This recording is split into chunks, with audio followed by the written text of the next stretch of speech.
Fantje,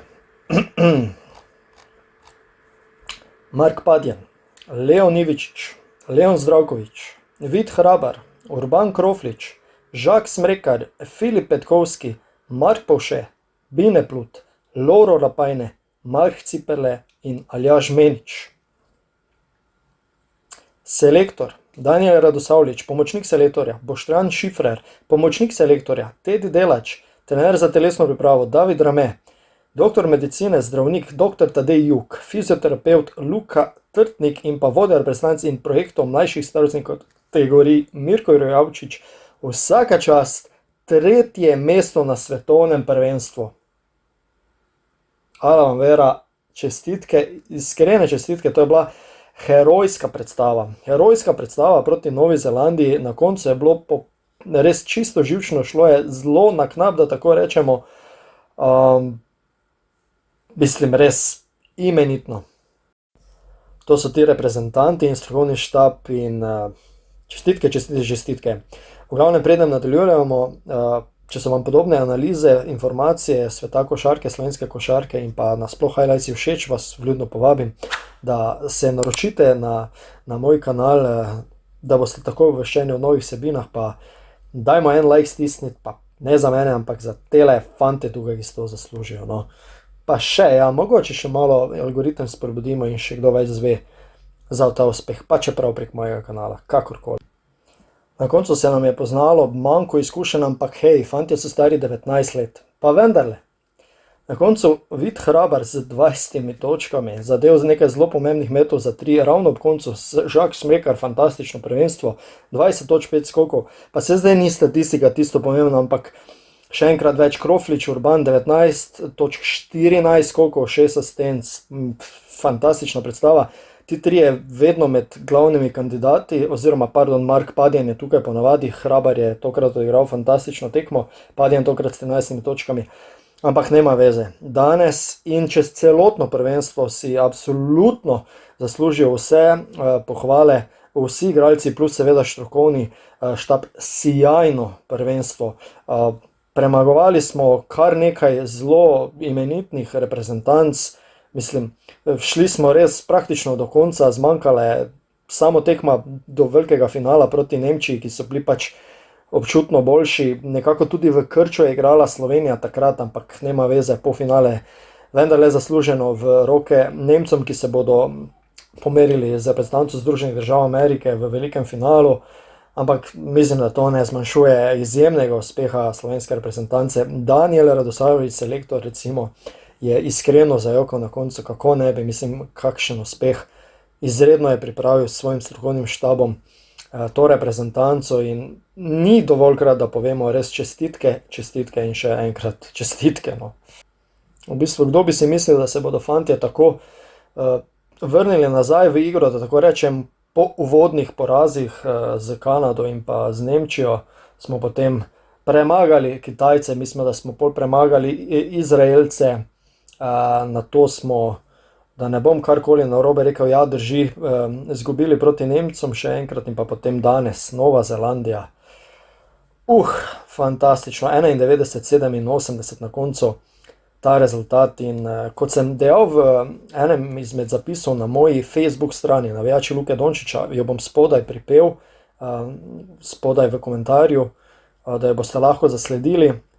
Približno takole, no, sem zapisal misel ob koncu dneva, to je bilo, se pravi, po zmagi nad Izraelom, ko smo šli v polfinale, če se ne motim. Ja, tako.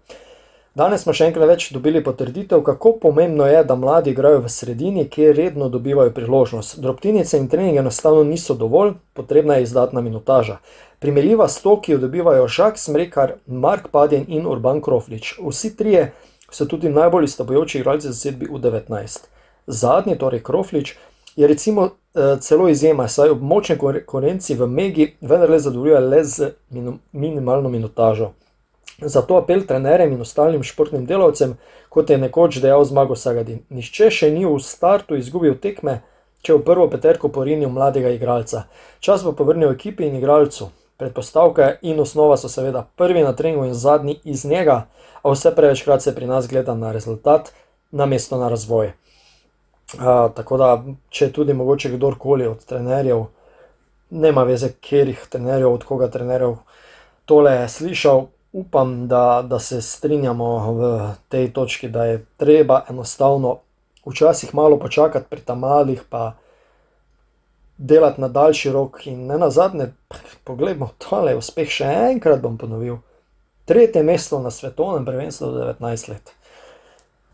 Izjemno uspeh za eno Slovenijo. Zdaj, v tej moji skupini je ogromno komentarjev, da moramo mlade povabiti v člansko reprezentanco, da jih mora zveza povabiti, da jih mora selektor povabiti. Tole je reprezentanca U19.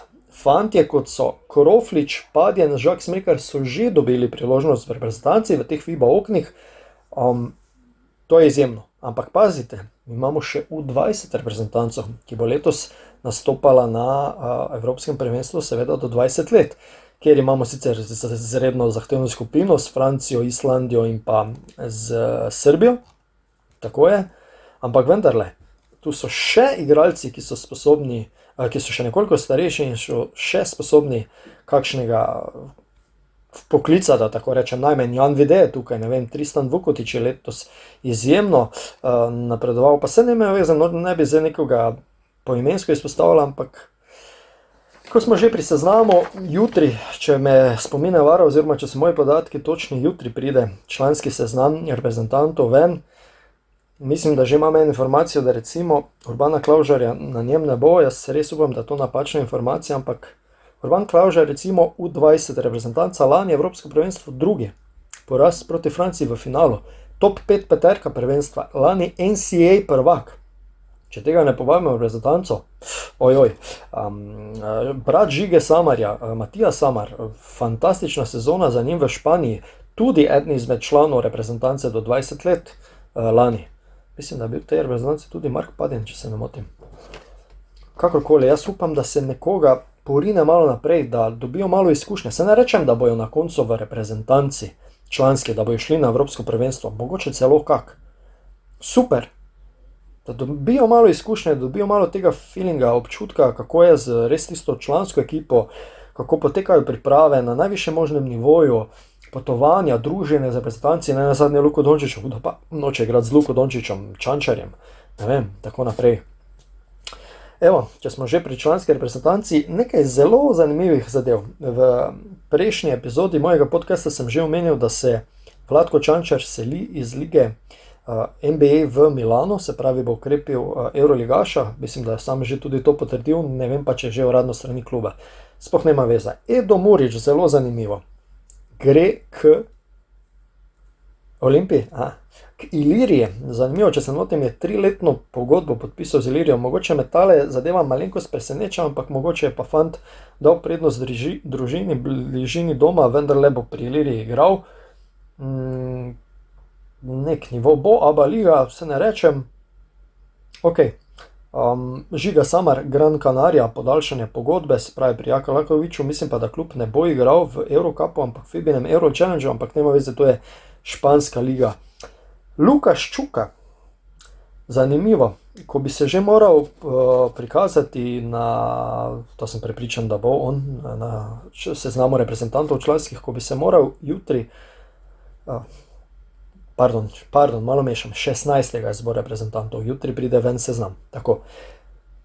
Ko bi se moral 16. prikazati na, se pravi, pripravah, ga ne bo. Zakaj?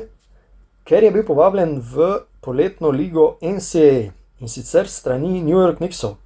To mislim, da je eno veliko priznanje za Ščuko, zdaj nihče ne govori, da bo se on tam zagotovil mesto v glavni ekipi NBA New Yorka, ampak zakaj pa ne? Mislim, da tudi tu ni izključeno, ampak prvotni namen je, da bo on malo probal, malo videl stvari, kako tam grejo. Mislim, da te povabi NBA ekipa že v NCAA ligo, da spoznaš ti okostje ekipe, pa čeprav druge trenerje in tako naprej, v glavnem strokovni štab, izkoristiti takoj. Seveda bo Luka to izkoristil. Mislim, da so na Sport klubu poročali, da bo prve 2 ali 3 dni celo vadil skupaj z ekipo, kot je to navada, da se malo igrajo, malo spoznajo.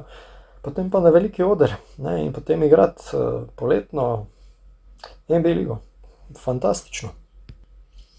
V bistvu na kratko bolj to je to, nekih drugih novih zadev zdaj niti ni, ampak res, tale uspeh pa upam, da bo malo odmeval, da bodo fantje, ki so danes osvojili to, kar bojo verjetno si zapomnili do konca življenja, znali jadrati na tem uspehu in da bojo še bolj zagrizli, da je to neka dodatna motivacija za vse.